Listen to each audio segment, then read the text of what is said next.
আজ ফের একবার নির্মল ঘোষ তাকে আদালতে পেশ করা হবে। আজ ফের একবার আদালতে পেশ করা হবে নির্মল ঘোষকে। সরকার বদলেছে, তাই বিরোধীদের প্রতি এমন আচরণ। মেডিকেল করে ফেরার পথে বললেন প্রাক্তন বিধায়ক। অভয়াকাণ্ডে অভিযুক্ত তৃণমূল নেতা 2021 সালে ভোট পরবর্তী হিংসায়ও অভিযুক্ত তিনি। আপনাদের আরও একবার জানাই, আপনারা ইতিমধ্যেই জানেন নির্মল ঘোষ তাকে গ্রেপ্তার করা হয়েছিল ওড়িশা থেকে এবং আজ ফের একবার তাকে আদালতে পেশ করা হবে। যেটা জানা যাচ্ছে যে তিনি বলেছেন সরকার বদলেছে, তাই বিরোধীদের প্রতি এমন আচরণ। মেডিকেল করে ফেরার পথেই এমনটাই কিন্তু মন্তব্য করেছেন প্রাক্তন তৃণমূল কংগ্রেস বিধায়ক।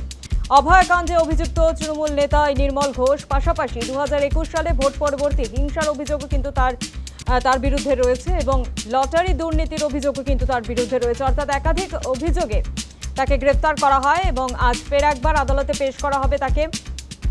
তিনি মন্তব্য করছেন যে সরকার বদলেছে, তাই বিরোধীদের প্রতি এমন আচরণ, এমনটাই মন্তব্য করেছেন তিনি। আজ ফের একবার আদালতে পেশ করা হবে প্রাক্তন তৃণমূল কংগ্রেস বিধায়ক নির্মল ঘোষকে। কি বলেছেন তিনি একবার শোনাবো আপনাদের।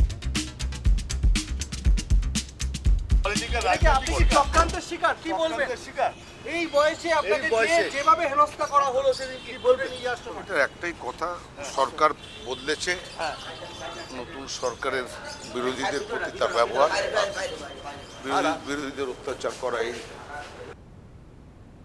আপনারা শুনলেন নির্মল ঘোষ, তিনি বলছেন সরকার বদলেছে, তাই বিরোধীদের প্রতি এমন আচরণ, এমনটাই কিন্তু তিনি মন্তব্য করেছেন। মেডিকেল করে ফেরার পথে এমনটাই কিন্তু তিনি জানিয়েছেন।